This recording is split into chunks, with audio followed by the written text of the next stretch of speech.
Y les invito a que vayamos al libro de de Gálatas capítulo 3, verso 19 al 22. Esta mañana vamos a meditar solo en los primeros dos versículos, 19 y 20, pero en virtud del tiempo no quiero extenderme más allá para no ser demasiado extenso. Así que vamos a leer hasta el versículo 22, pero nos vamos a centrar en los primeros dos, que es el 19 y el 20. Entonces, ¿para qué sirve la ley? Fue añadida a causa de las transgresiones, hasta que viniese la simiente a quien fue hecha la promesa, y fue ordenada por medio de ángeles en mano de un mediador. Y el mediador no lo es de uno solo, pero Dios es uno. Luego, ¿la ley es contraria a las promesas de Dios? En ninguna manera, porque si la ley dada pudiera vivificar, la justicia fuera verdaderamente por la ley.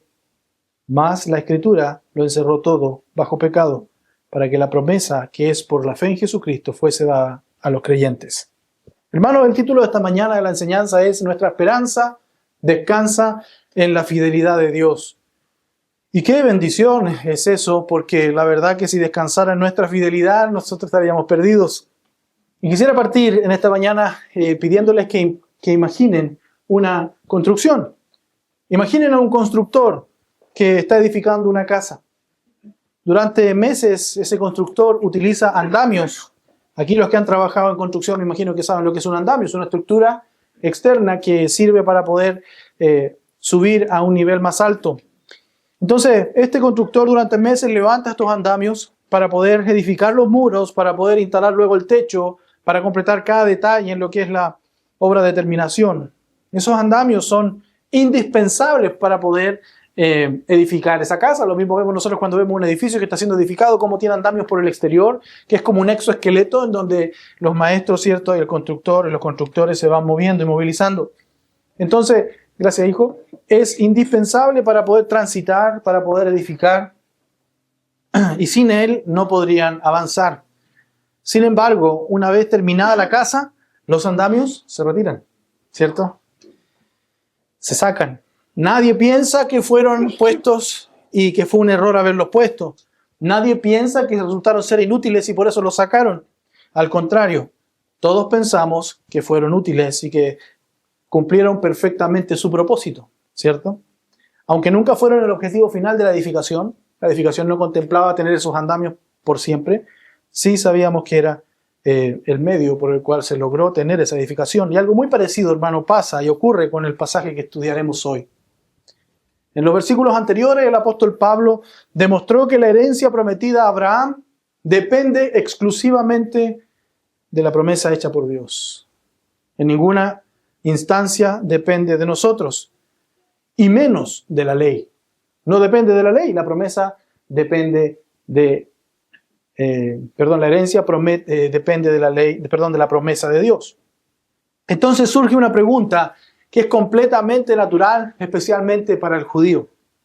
Si la ley no puede justificar, si la ley no puede darnos la herencia, y ni siquiera puede modificar la promesa hecha por Dios a Abraham, entonces ¿para qué fue dada la ley?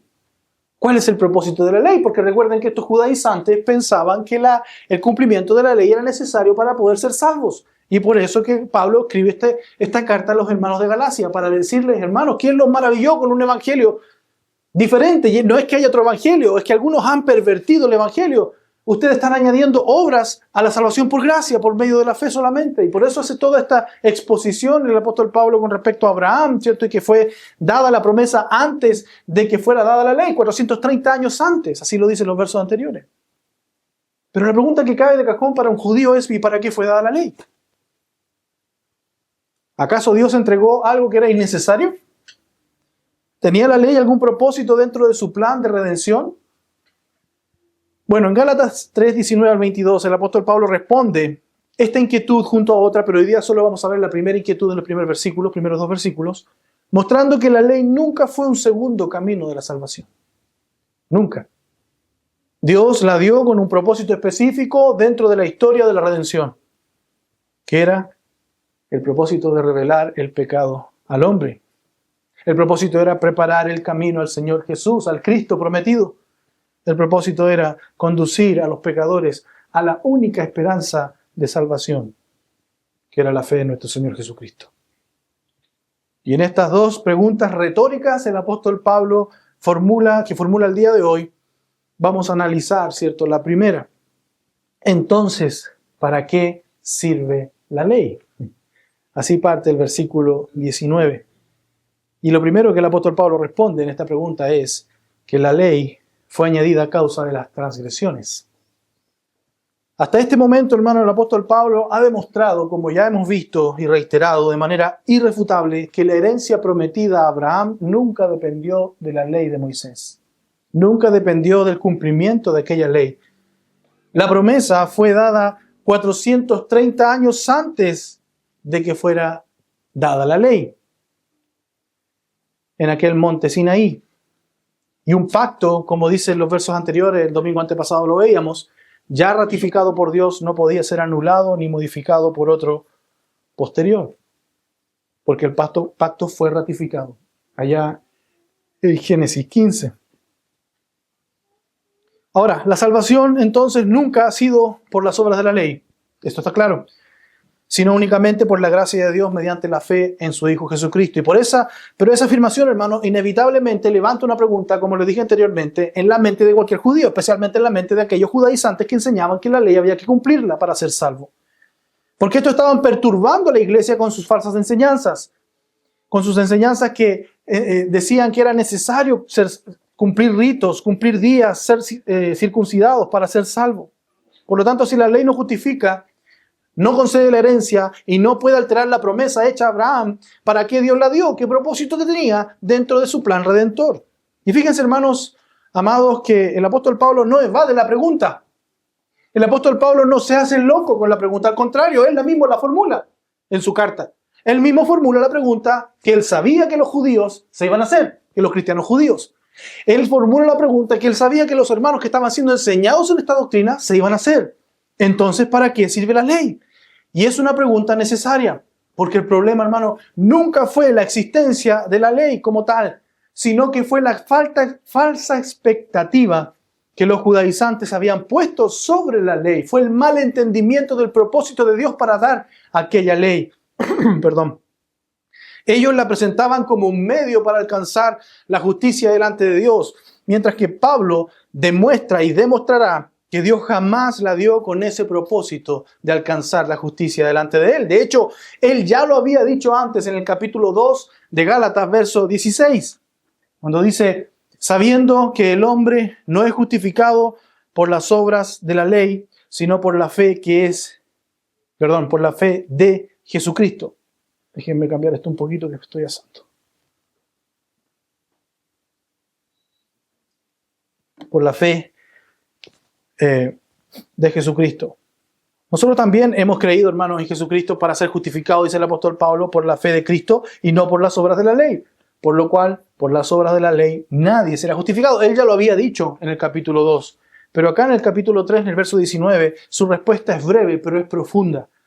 Es significativa. Dice, fue añadida a causa de las transgresiones. Y cuando nos fijamos en el texto y observamos esa palabra que él usa ahí, que es añadida, eso ya nos recuerda algo muy importante. Hermano, la ley no reemplazó la promesa. La ley no corrigió la promesa. Fue incorporada, fue añadida posteriormente dentro del plan de Dios con un propósito específico. No era el fundamento de la salvación, como ya lo ha desarrollado el apóstol, sino que era un instrumento temporal al servicio del propósito redentor de Dios que ya había establecido desde Abraham. Era un instrumento.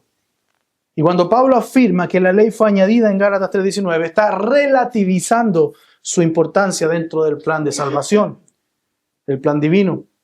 El verbo que utiliza en griego posee connotaciones negativas y Pablo parece haberlo elegido con un propósito deliberado para señalar que la ley fue introducida en una situación donde el pecado ya dominaba y la ley no tenía el poder fundamental para poder alterar esa realidad pecaminosa del hombre. Fue añadida. Ahora bien, ¿qué significa que fue dada o añadida a causa de las transgresiones? Bueno, Pablo no está diciendo que Dios entregó la ley para producir pecado en el hombre. No, eso de plano queda descartado, como si el pecado no existiera antes del monte Sinaí. Como bien sabemos nosotros, en Génesis ya capítulo 3, el hombre peca. Capítulo 2. Desde la caída de Adán, el pecado ya estaba presente en el mundo. Lo que la ley hizo como instrumento de Dios para el plan de redención fue algo diferente. La ley puso el pecado en evidencia. La ley lo definió. La ley lo expuso. La ley lo mostró. Y mostró que cada acto de desobediencia del hombre era una rebelión consciente en contra de la santa voluntad de Dios. La ley mostró el pecado del hombre. La ley convirtió el pecado en una transgresión claramente identificable, mostrando al hombre la verdadera gravedad de su condición delante de Dios. Y pensemos en un espejo. Hermano, en un espejo usted se mira el rostro, pero ese espejo no produce suciedad en su cara. Ese espejo no ensucia su rostro. Lo único que hace es revelar la suciedad. De la misma forma, la ley no creó el pecado. Lo único que hizo la ley es mostrar con claridad que el hombre realmente era un pecador delante de Dios. Antes de la ley, el pecado podía ser minimizado.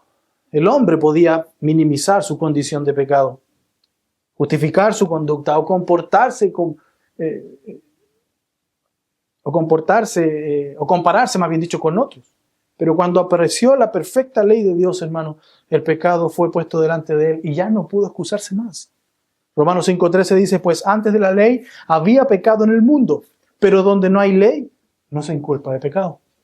Por lo tanto, la ley lo que hizo fue evidenciar la situación pecaminosa del hombre. Y Pablo no está diciendo que Dios ignora el pecado, porque la muerte reinó antes que Adán. Eso lo vimos en la clase pasada. Sino que sin una norma revelada, el pecado no es imputado de la misma manera que, ni reconocido con la misma claridad. Por lo tanto, la ley vino a hacer evidente aquello que ya existía, aquello que ya había en los hombres, pero no era revelado así. Eso mismo explica el apóstol Pablo a los romanos en Romanos 3:20, cuando dice, ya que por las obras de la ley ningún ser humano será justificado delante de él, porque por medio de la ley es el conocimiento del pecado. Por lo tanto, la ley reveló la condición que el hombre tenía frente a Dios. Y más adelante el apóstol Pablo añade en Romanos 5:20, pero la ley se introdujo para que el pecado abundase. Y esto, hermano, no significa que la ley produjo más pecado, moralmente hablando, sino que hizo que el pecado apareciera claramente como transgresión.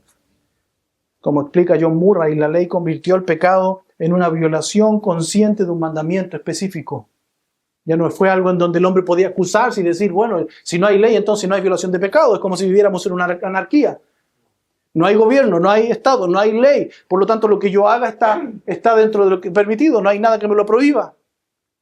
Pero la ley mostró a una violación a un mandamiento específico, como una lupa que permite apreciar detalles que antes eran inadvertidos para el que veía.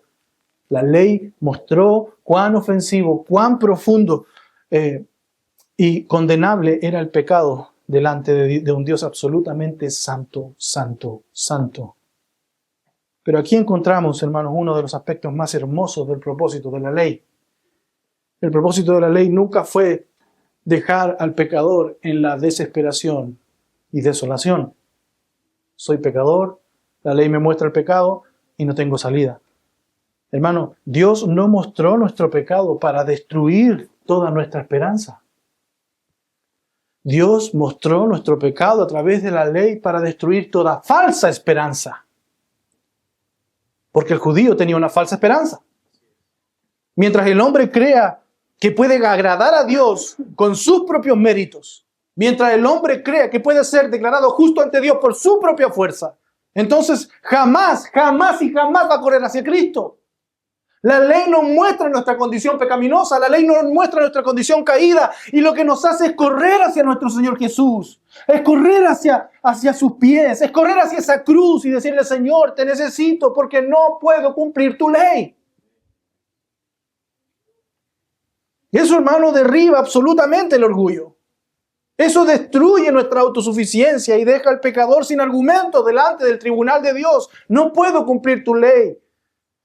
Solo cuando el pecador comprende que es incapaz de cumplir la perfecta voluntad de Dios, está preparado para abrazar la gracia que Dios ofrece en nuestro Señor Jesucristo.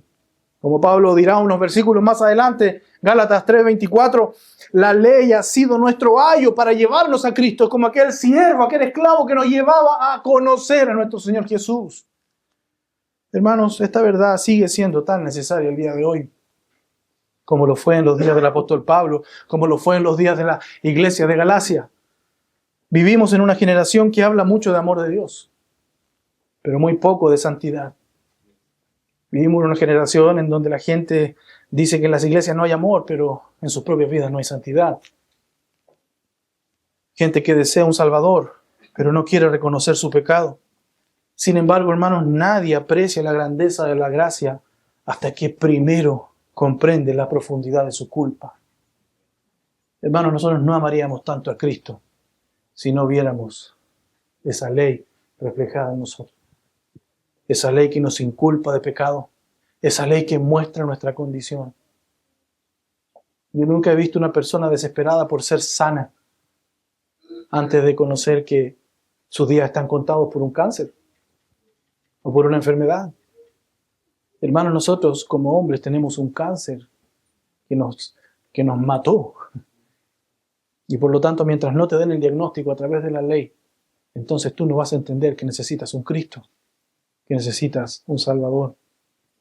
Nadie puede apreciar la grandeza de nuestro Dios, de su gracia, hasta que no comprenda su culpa. Si nunca has visto tu pecado a la luz de la perfecta ley de Dios, probablemente tampoco has comprendido plenamente la gloria del Evangelio. Cada vez que más entendemos un poco más el Evangelio, hermanos, vamos viendo más nuestra condición pecaminosa. La ley sigue cumpliendo esa función el día de hoy. La ley no es inútil el día de hoy, pero la ley no puede salvarte. Pero sí puede llevarte a quien salva. Y ella señala tu enfermedad. En cambio, Cristo es quien sana tu enfermedad. Ella revela tu culpa, pero es Cristo quien echó sobre sus hombros tu culpa. Ella pronuncia sentencia en contra tuya, pero es Cristo quien ofrece el perdón a través de la sustitución a aquel que cree. Lo que me lleva al segundo punto esta mañana, que es que la ley fue un pacto temporal y subordinado. El verso 19, parte B y 20, el apóstol Pablo acaba de explicar que la ley fue añadida a causa de nuestro pecado, a causa de nuestras transgresiones, es decir, para revelar el pecado, para mostrar al hombre su verdadera gravedad en la condición que él tenía delante de Dios. Pero ahora él añade una segunda verdad acerca de la ley. Sigue el verso 3, 19. Hasta que viniese la simiente a quien fue hecha la promesa. Y fue ordenada por medio de ángeles en mano de un mediador. Y el mediador no lo es de uno solo, pero Dios es uno.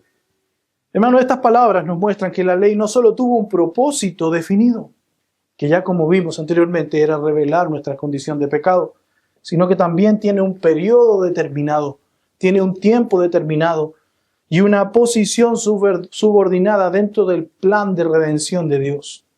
Aunque la ley era santa, justa y buena, venía de Dios y expresaba su voluntad, sin embargo no era la realidad definitiva hacia la cual avanzaba la historia de la redención. Fue dada para cumplir una función necesaria durante un tiempo, mientras que Dios conducía la historia hacia el cumplimiento de su promesa en su simiente, que es Jesucristo. Por lo tanto, la ley tuvo una duración determinada. Es por eso que Pablo dice que la ley fue añadida hasta. Esa palabra nos declara que hay un tiempo hasta que viniese la simiente a quien fue hecha la promesa. Y esa palabra, hermano, hasta, establece un límite temporal. La ley tuvo un comienzo histórico cuando fue entregada a Israel en el monte Sinaí 430 años antes de haber hecho la promesa a Abraham, y cumplió una función particular hasta la llegada de la simiente prometida. Y ya vimos en el versículo 16 que la simiente es Cristo. Por lo tanto, Pablo está diciendo que la ley mosaica tuvo una misión preparatoria que alcanzó su objetivo final cuando llegó el Mesías. Y durante siglos, Cuando Dios dio la ley a Moisés, la ley denunció el pecado. La ley también condenó a aquel transgresor de ese pecado. La ley reguló la vida de Israel. La ley estableció sacrificios. La ley mantuvo viva la expectativa de que era necesario que viniera alguien capaz de resolver definitivamente la condición de pecado del hombre. Pero cuando Cristo vino, aquello que la ley anticipaba y dirigía la mirada, encontró su cumplimiento en el Señor. Y esto, hermano, no significa que la ley haya sido mala. Como ya hemos dicho antes, la ley es santa, justa y buena. La ley tampoco es algo equivocado, no es un plan equivocado de Dios, en donde Dios se equivocó y luego cambió la gracia. No, la ley tampoco es inútil, tiene utilidad hasta el día de hoy, como hemos visto, nos muestra nuestra condición pecaminosa. Tampoco significa que Dios haya cambiado de opinión o que haya reemplazado un plan que falló a Israel con un plan que ahora es mejor a través de la iglesia. Hermano, la temporalidad de la ley formaba parte del propósito de Dios desde el principio. Desde un principio Dios estableció la ley para llevarnos a Cristo.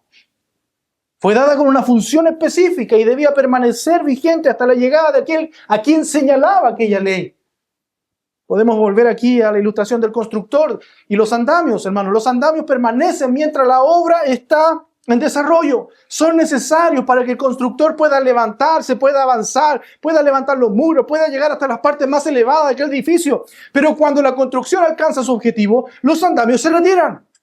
No porque fueran defectuosos, no porque haya sido una falla, no porque haya sido un plan que nos resultó, sino precisamente porque cumplieron su función. De la misma manera, hermano, la ley cumplió fielmente la misión a la cual Dios le había dado: revelar el pecado al hombre, condenar al transgresor, preparar el camino hacia la venida de nuestro Señor Jesús. Pero nunca fue aquel edificio definitivo de la redención. Nunca fue el propósito que Dios estableció para poder ser salvos. No. Cristo era la realidad hacia la cual apuntaba aquella ley. Cristo era aquel edificio definitivo. Y Juan lo expresa diciendo en Juan 1:17, pues la ley por medio de Moisés fue dada, pero la gracia y la verdad vinieron por medio de Jesucristo. Hermano, y Juan no estaba diciendo que en el Antiguo Testamento no hubiera gracia, ni que la ley fuera contraria a la verdad. La gracia de Dios estaba presente desde el principio y la ley era verdadera porque procedía de Dios, venía de Él. Su punto, hermano, es que la gracia y la verdad llegaron a su plena manifestación en Jesucristo. Ni la ley, no en la ley, perdón, ni en su cumplimiento. Lo que la ley anunciaba mediante sombras, lo que la ley anunciaba mediante sus sacrificios, esas figuras, Cristo lo realizó personalmente mediante su vida, su muerte y su resurrección. Cristo lo cumplió. La ley decía, por ejemplo, en Deuteronomio 27:26, maldito el que no confirmare las palabras de esta ley para hacerlas. Y dirá todo el pueblo, amén. Maldito. Pero Cristo vino y tomó sobre sí esa maldición. Gálatas 3:13, Cristo nos redimió de la maldición de la ley, hecho por nosotros maldición, porque está escrito, maldito todo el que es colgado en un madero. La ley te maldecía. Cristo tomó esa maldición. La ley denunció que tú tenías una deuda. Cristo pagó esa deuda. Colosenses 2:13 dice, y a vosotros estando muertos en pecados y en la incircuncisión de vuestra carne, os dio vida juntamente con Él, perdonándoos todos los pecados. Versículo 14, anulando el acta de los decretos que había contra nosotros, que nos era contraria, quitándola del medio y clavándola en la cruz. La Nueva Biblia de las Américas traduce el verso 14 como habiendo cancelado el documento de deuda que consistía en decretos contra nosotros y que nos era adverso, y lo ha quitado de en medio, clavándolo en la cruz. Hermanos, la ley denunciaba que estabas debiendo. Cristo pagó esa deuda. La ley revelaba la culpa que tú tienes y que yo tengo. Cristo cargó en él la culpa que yo tengo. La ley demostraba que el pecador merecería morir. Cristo dio su vida en rescate por muchos. Marcos 10:45. Por lo tanto, hermano, cuando Pablo dice que la ley permaneció hasta que viniese la simiente, no está menospreciando la ley. Está afirmando que la historia de la redención avanza hacia Cristo en su cumplimiento. La ley no era el destino del plan de redención de Dios, era una señal que indicaba el camino hacia allá te quiero llevar. Pero fíjese que los judaizantes, lo enseñaban como el camino a la salvación, como el destino, como el fin, no como un medio. No era el Salvador, era el instrumento que mostraba que necesitábamos un Salvador. La ley no salva a nadie. Pero además Pablo dice en el versículo 19 que Cristo es la simiente a quien fue hecha la promesa. Agrega, a quien fue hecha la promesa. La forma verbal utilizada por el apóstol señala que la promesa continuaba plenamente vigente, no había sido reemplazada. La llegada de la ley, hermano, no anuló esa promesa, no suspendió su validez, como lo enseñaban los judaizantes. Durante los siglos en donde Dios administró a su pueblo mediante Moisés, la promesa seguía firme, esperando el momento señalado por Dios para su cumplimiento. Por lo tanto, la ley, hermano, apareció después y tuvo una duración determinada. La promesa, en cambio, permaneció inalterable hasta cumplirse en Cristo Jesús. Por lo tanto, la ley, hermano, no salva a nadie. Pero Pablo todavía no termina de demostrar la inferioridad funcional de la ley. Ahora añade un segundo argumento, verso 19, que la ley fue promulgada mediante intermediarios. Y esto es muy hermoso también, meditar en lo que dice este versículo. Pablo continúa diciendo que la ley fue ordenada por medio de ángeles en mano de un mediador, verso 19. Y fíjense que la palabra que usa aquí, traducida ordenada, que la Biblia América la traduce como promulgada, era utilizada para referirse a una promulgación de una ley oficial. Era como cuando nosotros promulgamos la ley a través del diario oficial. Es algo oficial. Por lo tanto, Pablo deja claro que la ley tenía autoridad divina. La ley había sido dada por Dios. Pablo no estaba menospreciando la ley. Pablo no estaba quitando la autoridad a la ley. No era una invitación, una invención de Moisés la ley. No era una tradición de la iglesia, ni del pueblo de Israel, más bien dicho, en ese momento no existía la iglesia, ni una colección de costumbres humanas. Dios mismo fue su autor, Dios mismo fue su legislador y Dios mismo fue quien la promulgó. Sin embargo, fue entregada mediante intermediarios, dice la Escritura. Y Pablo dice que fue ordenada o promulgada por medio de ángeles. Hermano, el Antiguo Testamento no explica claramente ni detalladamente la función que desempeñaron los ángeles cuando fue promulgada o entregada la ley en el monte Sinaí. Y por eso, hermano, nosotros que somos bíblicos no debemos decir más de lo que la Escritura revela. Pero otros pasajes del Nuevo Testamento confirman su participación. Por ejemplo, Esteban, en Hechos 7:53, le dijo a los líderes judíos: vosotros que recibisteis la ley por disposición de ángeles y no la guardasteis. Esteban consideró que los ángeles estuvieron involucrados en la promulgación de la ley, pero no es claro en cómo. Inclusive en Hebreos capítulo 2, verso 12, el autor habla y dice: porque si la palabra dicha por medio de ángeles fue firme. Por lo tanto, Hebreos nos da una claridad en que la palabra fue dicha por medio de ángeles. Por lo tanto, podemos afirmar que los ángeles estuvieron involucrados en alguna manera en la entrega de la ley a Moisés. Aunque no podamos precisar todos los detalles, en lo importante en el punto, hermano, en el argumento del apóstol Pablo, es que la ley no fue comunicada al pueblo de manera directa. Dios la ordenó. Los ángeles intervinieron en su promulgación y Moisés lo transmitió al pueblo. Y así como los ángeles promulgaron la ley, los ángeles, Moisés es el mediador al que se refiere el apóstol Pablo cuando dice en el verso 19 que fue entregada por mano de ángeles, ¿cierto? Por medio de ángeles, en manos de un mediador. El mismo Moisés era el mediador.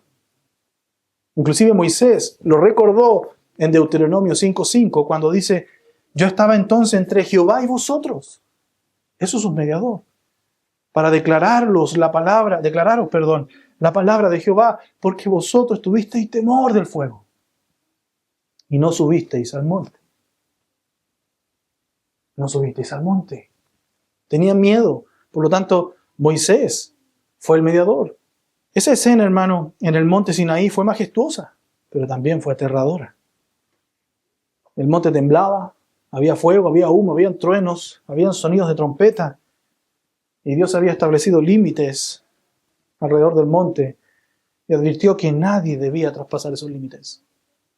El pueblo tuvo miedo entonces y pidió que Moisés se acercara en representación de ellos a Dios. Y Dios hablaba Moisés y Moisés comunicaba al pueblo lo que Dios había ordenado. Y observe, hermano, el contraste que el apóstol Pablo está construyendo en el versículo, en el argumento. Había, por lo tanto, una cadena de mediación. Dios, los ángeles, Moisés y el pueblo. Pablo no menciona esto, porque sí, porque sea un dato interesante. Pablo no menciona esto tampoco para negar el origen divino de la ley. Ella seguía siendo la ley de Dios. Tampoco pretende rebajar a los ángeles, ni tampoco deshonrar a Moisés. Moisés fue un gran siervo del Señor, eso lo sabemos, y los ángeles son ministros santos que ejecutan las órdenes de Dios. Pero siguen siendo intermediarios. La presencia de intermediarios, hermano, demuestra que la ley ocupaba una posición distinta, subordinada a la promesa.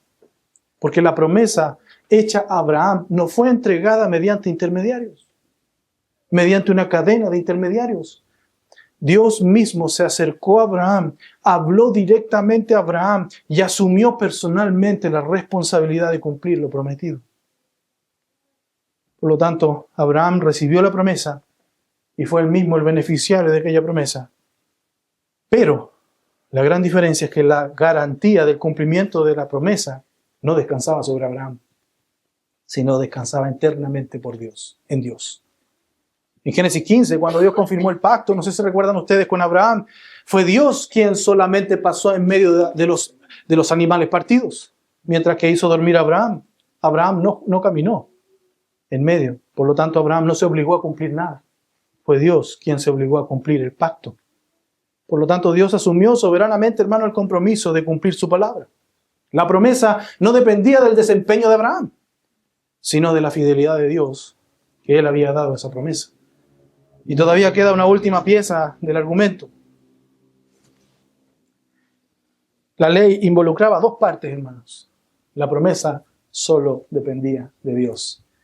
Y esto nos conduce al versículo 20, que es muy difícil de interpretar, que dice, y el mediador no lo es de uno solo, pero Dios es uno. Es un poco más claro la Biblia de las Américas, que lo traduce como, ahora bien, un mediador no representa uno solo, pero Dios es uno solo. A lo largo de la historia, hermano, han habido varias propuestas de traducción o de interpretación de este texto. Sin embargo, dentro de los argumentos del apóstol Pablo, la explicación más natural, la más simple, la más sencilla, es que un mediador, hermano, presupone la existencia de por lo menos dos partes. Nadie media entre una persona. Yo voy a ser mediador entre mi hermano César y mi hermano César. Yo no voy a mediar entre él, yo voy a mediar entre mi hermano César y otra persona. La mediación, hermano, es solo necesaria cuando como mínimo hay dos partes que deben ser relacionadas o representadas.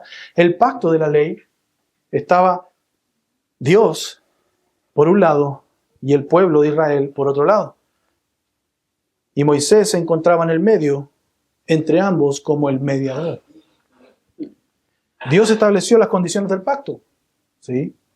¿Y el pueblo se comprometió a obedecerlas? Sí. De hecho, en Éxodo 24:3, cuando Moisés comunicó al pueblo las palabras del Señor, Israel respondió, haremos todas las palabras que Jehová ha dicho. ¿Se comprometió a hacerlas? Sí. La ley contenía responsabilidades que el pueblo estaba y debía cumplir. Dios demandaba obediencia y vinculaba esa obediencia a bendiciones temporales dentro de la tierra con la fidelidad de Israel al pacto. El problema no estaba en las demandas de Dios, porque bien sabemos que la ley es santa, justa y buena. Sus demandas son santas, sus demandas son justas, sus demandas son buenas. La ley es buena. El problema estaba en la incapacidad pecaminosa del pueblo. Israel prometió obedecer, pero quebrantó repetidamente ese pacto. La ley exigía, haz esto, pero el hombre pecador no podía cumplir perfectamente lo exigido.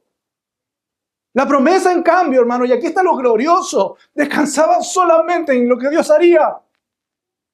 En la ley el pueblo asumía obligaciones que no podía cumplir. En la promesa, Dios asumía soberanamente el compromiso de realizar aquello que Él anunció. Él fue el que se comprometió a cumplir su promesa. Por eso es que hizo dormir a Abraham.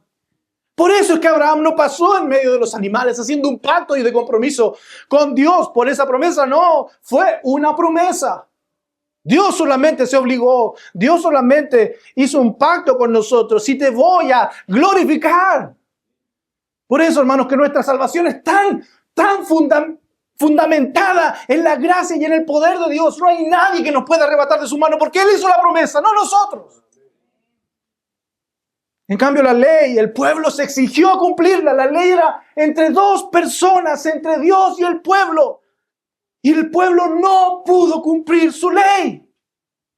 Como nosotros no podemos cumplir su ley. Somos incapacitados, no podemos. La ley nos muestra que somos incapaces de agradar a Dios. Por eso es que Pablo añade al final de este verso, pero Dios es uno. Dios es uno. Y esta expresión, hermano, no es solamente una declaración general acerca del monoteísmo, aunque ciertamente es una verdad, una afirmación fundamental que hay un solo Dios.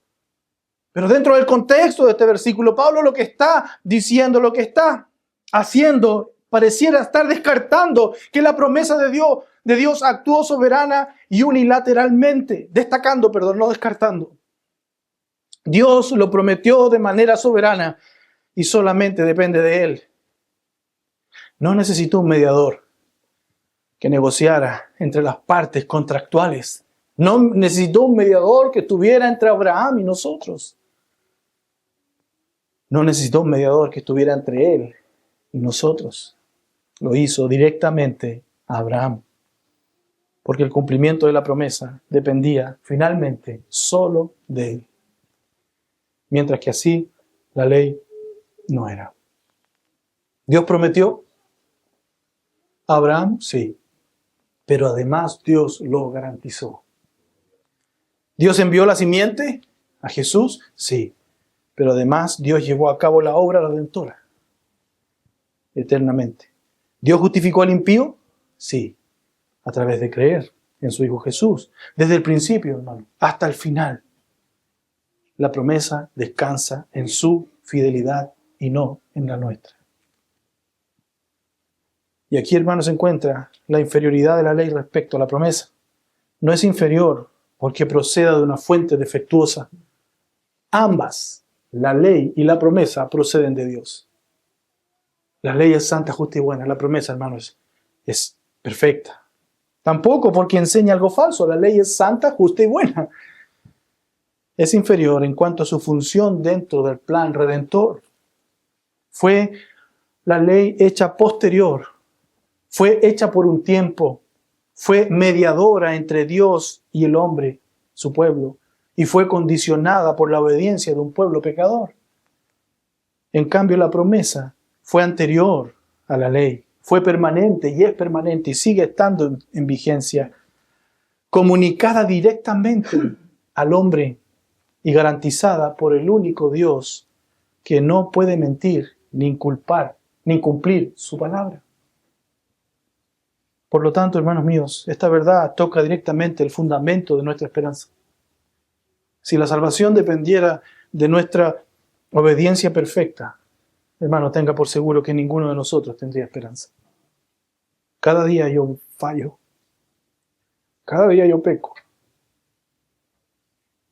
Pero el Evangelio nos enseña que nuestra seguridad no descansa en la fidelidad de nuestras promesas a Dios, sino en la fidelidad de Dios para cumplir su promesa en Cristo Jesús. La ley nos muestra lo que Dios exige, lo que Dios revela, y que no podemos cumplirlo, mientras que la promesa nos concede por gracia, aquello que Cristo cumplió por nosotros. Por eso, hermano, obedecemos. Nosotros no obedecemos para que seamos salvos por Dios, sino que obedecemos porque ya hemos sido salvos por Dios. Obedecemos porque le amamos. Obedecemos porque Él hizo todo. ¿Cómo voy a hacer menos? Si al igual que Israel, hermano, yo no puedo cumplir mis promesas. Yo no puedo cumplir de santidad perfecta a Dios. No pongamos nuestra confianza en lo que podemos hacer para Dios, sino en lo que Dios ya hizo por nosotros, en su Hijo Jesucristo. Hermanos, Este pasaje nos recuerda que Dios nunca improvisa. Desde el momento en que dio la ley, ya existía exactamente, o ya sabía exactamente cuánto tiempo cumpliría esa función. Y hacia qué apuntaba.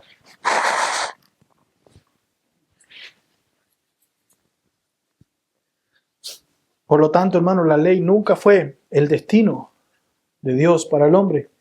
Cristo siempre fue el destino. Y eso significa, hermano, que nuestra esperanza jamás estuvo en nuestra capacidad para obedecer, sino en la fidelidad de Dios para cumplir lo que había prometido.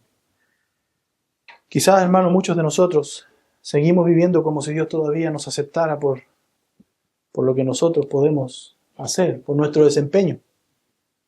Cuando obedecemos pensamos que Dios está satisfecho con nosotros. Cuando desobedecemos o cuando fallamos creemos que Dios nos va a rechazar.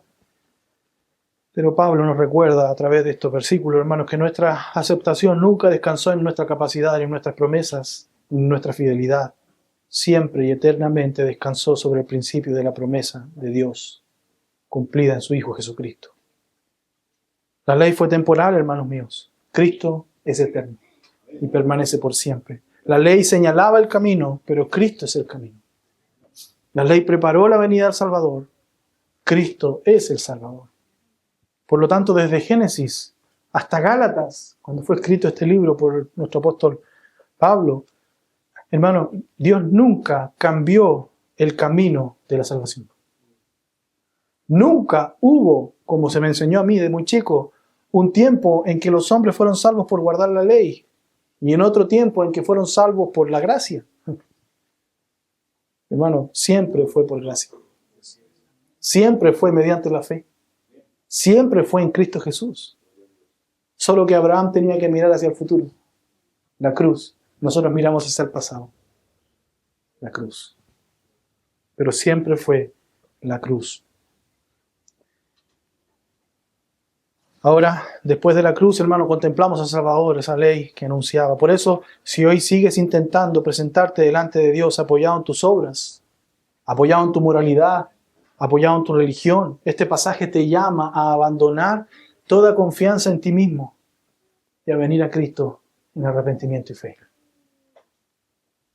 Como dice Marcos 1:14, después que Juan fue encarcelado, Jesús vino a Galilea predicando el evangelio del reino de Dios, diciendo, el tiempo se ha cumplido y el reino de Dios se ha acercado. Arrepentíos y creed en el evangelio.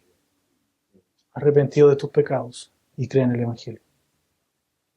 Hermano, si ya has creído en Cristo Jesús, recuerda que tu seguridad no descansa en tu perfección o en tu obediencia perfecta, sino que en tu fidelidad, sino que en la fidelidad de Dios, quien hizo una promesa y la cumplió plenamente en su Hijo Jesucristo. Así que, hermano, nunca la salvación ha sido por nuestras obras. Gloria a Dios por eso. Y esperamos que esa salvación y esa gracia alcance a muchos más para que sean salvos por medio de la fe. Así que vamos a orar y luego vamos a cantar a nuestro Dios para que ya nuestro diácono, nuestro hermano Antonio, comiencen a entregar el pan y el vino.